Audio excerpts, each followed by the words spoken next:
ಸ್ನೇಹಿತರೆ, ಮೀಡಿಯಾ ಮಾಸ್ಟರ್ಸ್ಗೆ ಸ್ವಾಗತ ಸುಸ್ವಾಗತ. ಗೆಳೆಯರೆ, ಶಬರಿಮಲೆಯಲ್ಲಿ ವ್ಯವಸ್ಥೆಗಳನ್ನು ಸರಿಯಾಗಿ ಮಾಡಿಲ್ಲ ಅನ್ನೋ ಕಾರಣಕ್ಕೆ ಕೇರಳ ಹೈಕೋರ್ಟ್ ಅಲ್ಲಿನ ದೇವಸ್ವಂ ಮಂಡಳಿಯನ್ನು ತರಾಟೆಗೆ ತಗೊಂಡಿದೆ. 6 ತಿಂಗಳ ಮೊದಲೇ ನಿಮಗೆ ಸೂಚನೆಗಳನ್ನು ಕೊಟ್ಟಿದ್ರು, ಭಕ್ತರು ಹೆಚ್ಚಿನ ಪ್ರಮಾಣದಲ್ಲಿ ಬರ್ತಾರೆ ಅನ್ನೋದು ಗೊತ್ತಿದ್ರು, ವ್ಯವಸ್ಥೆಗಳನ್ನು ಯಾಕೆ ಮಾಡಲಿಲ್ಲ ಅನ್ನೋ ಪ್ರಶ್ನೆಯನ್ನು ಹೈಕೋರ್ಟ್ ಕೇಳಿದೆ. ಹಾಗೆ ಕೇರಳದ ಪ್ರತಿಪಕ್ಷ ಕೂಡ ಆಡಳಿತಾರೂಢ ಕಮ್ಯುನಿಸ್ಟ್ ಪಕ್ಷವನ್ನು ಈ ವಿಷಯದಲ್ಲಿ ತರಾಟೆಗೆ ತಗೊಳ್ತಾ ಇದೆ. ಹಾಗಾದರೆ ಈ ಬಾರಿಯ ಶಬರಿ ಯಾತ್ರೆಗೆ ಉಂಟಾಗ್ತಾ ಇರೋ ಸಮಸ್ಯೆಗಳೇನು? ಅಲ್ಲಿ ಯಾಕೆ ಭಾರಿ ಜನಸಂದಣಿ ಉಂಟಾಗ್ತಾ ಇದೆ? ಕಾಲ್ತುಳಿತದ ಪರಿಸ್ಥಿತಿಗೆ ಕಾರಣ ಏನು? ಕೇರಳ ಸರ್ಕಾರ ಈ ಬಗ್ಗೆ ಏನು ಹೇಳ್ತಾ ಇದೆ? ನೀವು ಶಬರಿಮಲೆಗೆ ಹೊರಟಿದ್ರೆ ಅಲ್ಲಿ ತಗೋಬೇಕಾದ ಎಚ್ಚರಿಕೆಯ ಕ್ರಮಗಳೇನು? ಬನ್ನಿ ನೋಡೋಣ. ಗೆಳೆಯರೆ, ಕಳೆದ ಕೆಲ ದಿನಗಳಿಂದ ಶಬರಿಗಿರಿ ಫುಲ್ ರಶ್ ಆಗಿದೆ. ದೇಶದ ನಾನಾ ಭಾಗಗಳಿಂದ, ಅದರಲ್ಲೂ ತೆಲಂಗಾಣ, ಆಂಧ್ರ ಪ್ರದೇಶ, ಕರ್ನಾಟಕ, ತಮಿಳುನಾಡು, ಕೇರಳಗಳಿಂದ ಲಕ್ಷಾಂತರ ಸಂಖ್ಯೆಯಲ್ಲಿ ಜನ ಅಲ್ಲಿಗೆ ಹೋಗ್ತಾ ಇದ್ದಾರೆ. ಕೇರಳದ ಸಣ್ಣ ರಸ್ತೆಗಳಲ್ಲಿ ವಾಹನಗಳ ಅಬ್ಬರ ಶುರುವಾಗಿದೆ. ನಿಲಕಲ್ ಹಾಗೂ ಪಂಪಾದಲ್ಲಿ ಜನಸಾಗರವೇ ಕಾಣ್ತಾ ಇದೆ. ಪಂಪಾದಿಂದ ಶಬರಿಗಿರಿಯ ದಾರಿ ಜನರಿಂದ ತುಂಬ ಹೋಗಿದೆ. ಮೊನ್ನೆ ಮಂಗಳವಾರ ಒಂದೇ ದಿನ ಸುಮಾರು 2 ಲಕ್ಷ ಮಂದಿ ಶಬರಿಮಲೆಗೆ ಭೇಟಿ ಕೊಟ್ಟಿದ್ದಾರೆ. ಗೆಳೆಯರೆ, ಇದು ಶಬರಿಮಲೈ ಸೀಸನ್. ಈ ದಿನಗಳಲ್ಲಿ ಅಲ್ಲಿಗೆ ಭಕ್ತರು ಬರುವುದು ಹೊಸತಲ್ಲ. ಇದು ಮೊದಲ ವರ್ಷನೂ ಅಲ್ಲ. ಪ್ರತಿ ವರ್ಷ ಅಲ್ಲಿಗೆ ದೊಡ್ಡ ಪ್ರಮಾಣದಲ್ಲಿ ಭಕ್ತರ ಆಗಮನ ಆಗುತ್ತೆ. ಇದು ಕೇರಳ ಸರ್ಕಾರಕ್ಕೆ, ದೇವಸ್ವಂ ಮಂಡಳಿಗೆ ಗೊತ್ತಿರೋದೆ. ಇನ್ನು ಬರೋ ಭಕ್ತರಿಂದ ದೊಡ್ಡ ಪ್ರಮಾಣದಲ್ಲಿ ಆದಾಯ ಮಾಡಿಕೊಳ್ತಾ ಇರೋದು ಕೂಡ ಕೇರಳನೇ. ಹೀಗಿರುವಾಗ ಅವರಿಗೆ ಬೇಕಾದ ವ್ಯವಸ್ಥೆಗಳನ್ನು ಮಾಡಬೇಕಾದ ಜವಾಬ್ದಾರಿಯನ್ನು ಕೂಡ ಅಲ್ಲಿನ ಸರ್ಕಾರ ತಗೋಬೇಕು. ಎಷ್ಟೇ ಜನ ಬರಲಿ, ನಿರ್ವಹಿಸೋದಕ್ಕೊಂದು ಶಿಸ್ತಿದ್ರೆ ಅಲ್ಲಿ ಜನಜಂಗುಳಿ ಉಂಟಾಗದ ಹಾಗೆ ಎಲ್ಲವನ್ನ ಮಾಡೋದಕ್ಕೆ ಸಾಧ್ಯ ಆಗುತ್ತೆ. ಆದರೆ ಈ ಬಾರಿ ಶಬರಿಮಲೆಯಲ್ಲಿ ಅದು ಕಾಣ್ತಾ ಇಲ್ಲ. ಅಲ್ಲಿಗೆ ಬರೋ ಭಕ್ತರಿಗೆ ಕುಡಿಯೋದಕ್ಕೆ ಸರಿಯಾದ ನೀರಿನ ವ್ಯವಸ್ಥೆಯನ್ನ ಮಾಡೋದಕ್ಕೆ ಕೂಡ ಕೇರಳ ಸರ್ಕಾರಕ್ಕೆ ಸಾಧ್ಯ ಆಗಿಲ್ಲ. ಸಾವಿರಾರು ಪೊಲೀಸರು, ಅಧಿಕಾರಿಗಳು, ಸ್ವಚ್ಛತಾ ಕಾರ್ಮಿಕರು ಎಲ್ಲ ಇದ್ರೂ ಕೂಡ ಅಲ್ಲಿ ಜನರನ್ನ ಸಂಭಾಳಿಸೋದು ಕಷ್ಟ ಆಗ್ತಾ ಇದೆ. ಯಾಕೆಂದ್ರೆ ಅಲ್ಲಿ ಸರಿಯಾದ ಪೂರ್ವ ಸಿದ್ಧತೆಗಳಿಲ್ಲ. ಭಕ್ತರನ್ನ ಗುಂಪುಗಳಾಗಿ ವಿಂಗಡಿಸಿ ಒಂದೊಂದು ಗುಂಪನ್ನ ದರ್ಶನಕ್ಕೆ ಕಳುಹಿಸಿಕೊಟ್ಟಿದ್ರೆ ಅಲ್ಲಿ ಸಂದಣಿಯನ್ನ ಕಡಿಮೆ ಮಾಡಬಹುದಿತ್ತು. ಆದರೆ ಹಾಗೆ ಮಾಡಲಿಲ್ಲ. ಒಟ್ಟಿಗೆ ಜನ ಹೋದ್ರು, ಸಾಲು ದೊಡ್ಡದಾಯಿತು. ಈ ಸಂದರ್ಭದಲ್ಲಿ ಕಾಲ್ತುಳಿತದಂಥ ವಾತಾವರಣ ನಿರ್ಮಾಣ ಆಯಿತು. ಶಾಸ್ತಾರನ ದರ್ಶನಕ್ಕೆ ಬಂದಿದ್ದ 57ರ ಮಹಿಳೆಯೊಬ್ಬರು ಕುಸಿದು ಬಿದ್ದು ಸಾವನ್ನಪ್ಪಿದ್ರು. ಇದೆಲ್ಲದರ ಪರಿಣಾಮ ಈಗ ಕೇರಳ ಸರ್ಕಾರ ಶಬರಿಗಿರೀಶನ ದರ್ಶನಕ್ಕೆ ಹೊಸ ನಿಯಮಗಳನ್ನು ಜಾರಿಗೆ ತರ್ತಾ ಇದೆ. ಇನ್ನು ಮುಂದೆ ದೇವಾಲಯಕ್ಕೆ 1 ಲಕ್ಷಕ್ಕಿಂತ ಹೆಚ್ಚು ಮಂದಿಯನ್ನ ಬಿಡೋದಿಲ್ಲ ಅಂತ ಸರ್ಕಾರ ಹೇಳ್ತಾ ಇದೆ. ಮತ್ತು ಡೈರೆಕ್ಟ್ ಎಂಟ್ರಿ ಪಾಸ್ಗಳ ಸಂಖ್ಯೆಯನ್ನ 20,000ಕ್ಕೆ ಇಳಿಕೆ ಮಾಡಲಾಗಿದೆ.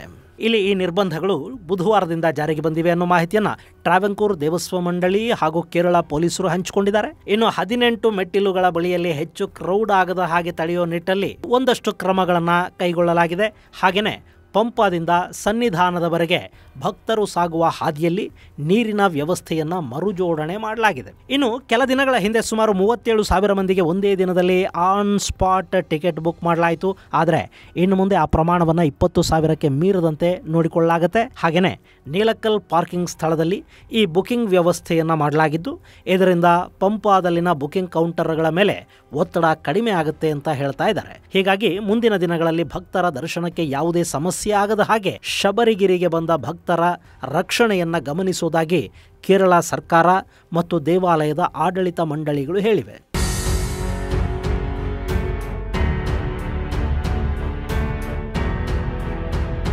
ಗೆಳೆಯರೆ, ಶಬರಿಮಲೈ ಅನ್ನೋದು ಸಾಮಾನ್ಯ ಕ್ಷೇತ್ರ ಅಲ್ಲ. ಅದು ತುಂಬಾನೇ ಕಠಿಣ ಹಾದಿ ಕೂಡ. ಹಾಗೇನೆ ಆ ದೇವಾಲಯದ ಪ್ರಾಂಗಣವನ್ನು ಕೂಡ ತಿರುಪತಿಗೋ, ಅಯೋಧ್ಯ ರಾಮ ಮಂದಿರಕ್ಕೋ, ಶಿರಡಿಗೋ ಹೋಲಿಕೆ ಮಾಡೋದಕ್ಕೆ ಸಾಧ್ಯ ಆಗೋದಿಲ್ಲ. ಯಾಕೆಂದ್ರೆ ಅದು ಅಷ್ಟು ವಿಶಾಲವಾಗಿ ಕೂಡ ಇಲ್ಲ. ಇಷ್ಟಾದರೂ ಅಲ್ಲಿಗೆ ತಿರುಪತಿಗೆ, ಅಯೋಧ್ಯೆಗೆ, ಶಿರಡಿಗೆ ಭೇಟಿ ಕೊಡೋಷ್ಟೇ ಜನ ಬರ್ತಾರೆ. ಅದರಲ್ಲೂ ಸೀಸನ್ನಲ್ಲಿ ಈ ಸಂಖ್ಯೆ ಮತ್ತಷ್ಟು ಹೆಚ್ಚಾಗ್ತಾ ಹೋಗುತ್ತೆ. ಸೊ ತಿರುಪತಿಯಲ್ಲಿ ಹಾಗೂ ಅಯೋಧ್ಯೆಯಲ್ಲಿ 2-3 ಲಕ್ಷ ಮಂದಿಗೆ ಒಂದೇ ದಿನ ದರ್ಶನದ ವ್ಯವಸ್ಥೆ ಮಾಡಿಕೊಟ್ಟ ಹಾಗೆ ಶಬರಿಮಲೆಯಲ್ಲಿ ಮಾಡೋದಕ್ಕೆ ಸಾಧ್ಯ ಆಗೋದಿಲ್ಲ. ಅಲ್ಲದೆ ಶಬರಿಗಿರಿಗೆ ಬರುವ ಸಾಕಷ್ಟು ಭಕ್ತರು ಇರುಮುಡಿಯನ್ನ ಹೊತ್ತು ಬರ್ತಾರೆ. 18 ಮೆಟ್ಟಿಲುಗಳನ್ನು ಹತ್ತಿ ಅಯ್ಯಪ್ಪನ ದರ್ಶನವನ್ನು ಅವರು ಮಾಡಬೇಕು. ಆದರೆ ಈ 18 ಮೆಟ್ಟಿಲುಗಳು ಹೆಚ್ಚು ಜನರನ್ನ ಒಂದೇ ಬಾರಿಗೆ ತಡೆಯೋ ಶಕ್ತಿಯನ್ನು ಹೊಂದಿಲ್ಲ. ಅಲ್ಲಿ ಸಾಲಾಗಿ ಹೋಗಬೇಕಾಗುತ್ತೆ. ಇದು ಸಾಗರದ ಅಲೆಯಂತೆ ನುಗ್ಗಿ ಬರುವ ಭಕ್ತರು ಸಣ್ಣ ನಾಲೆಗೆ ಹರಿದು ಮುಂದಕ್ಕೆ ಹೋಗೋ ಪರಿಸ್ಥಿತಿಯನ್ನು ನಿರ್ಮಾಣ ಮಾಡುತ್ತೆ. ಬಾಟಲ್ ನೆಕ್ ಅಂತೀವಿ ನೋಡಿ, ಆ ಥರದ ಸ್ಥಿತಿ ಅಲ್ಲುಂಟಾಗುತ್ತೆ. ಇದನ್ನು ನಿಯಂತ್ರಿಸೋದಕ್ಕೇನೆ ಜನರನ್ನು ಗುಂಪು ಗುಂಪುಗಳಾಗಿ ವಿಂಗಡಿಸಿ ಅಲ್ಲಿಗೆ ಕಳುಹಿಸುವ ವ್ಯವಸ್ಥೆ ಆಗಬೇಕು. ಇನ್ನು ಈ ಬಾರಿ ಕೇರಳದ ವಾತಾವರಣ ಕೂಡ ಆರೋಗ್ಯಕರವಾಗೇನು ಕಾಣ್ತಾ ಇಲ್ಲ. ಅಲ್ಲಿ ಮೆದುಳು ತಿನ್ನುವ ಅಮೀಬಾಗಳಿವೆ.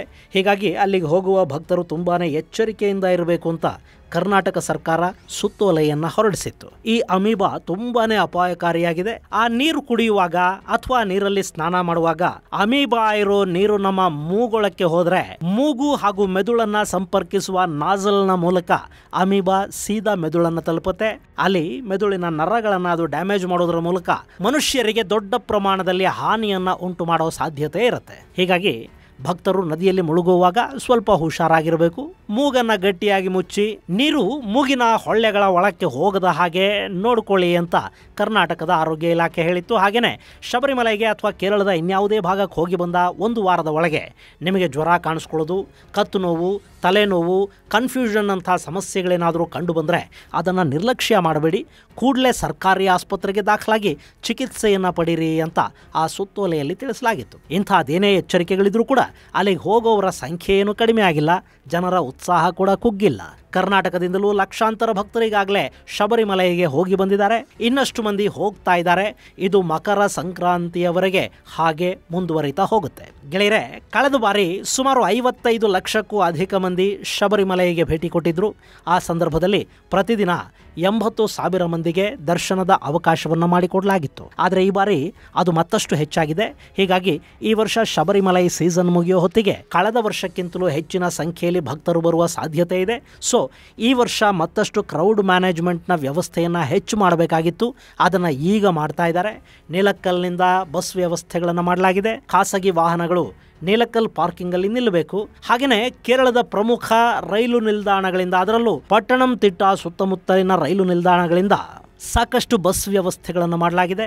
ಕರ್ನಾಟಕದ ರಸ್ತೆ ಸಾರಿಗೆ ಸಂಸ್ಥೆ ಕೂಡ ಶಬರಿಮಲೆಗೆ ವಿಶೇಷ ಬಸ್ ವ್ಯವಸ್ಥೆಯನ್ನು ಮಾಡಿದ್ದು, ಬೆಂಗಳೂರಿನಿಂದ ಹೋಗುವವರು ಆ ಬಸ್ಗಳನ್ನು ಪ್ರಿಫರ್ ಮಾಡಬಹುದು.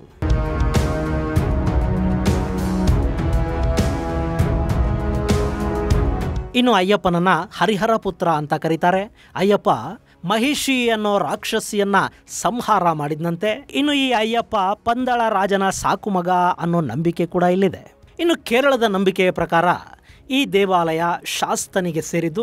ದಕ್ಷಿಣ ಭಾರತದಲ್ಲಿ ಶಾಸ್ತ ಪರಂಪರೆ ಇದೆ. ಇದರ ಪ್ರಕಾರ ಒಟ್ಟು 8 ಮಂದಿ ಶಾಸ್ತರು ಈ ಭೂಮಿಗೆ ಬಂದರಂತೆ.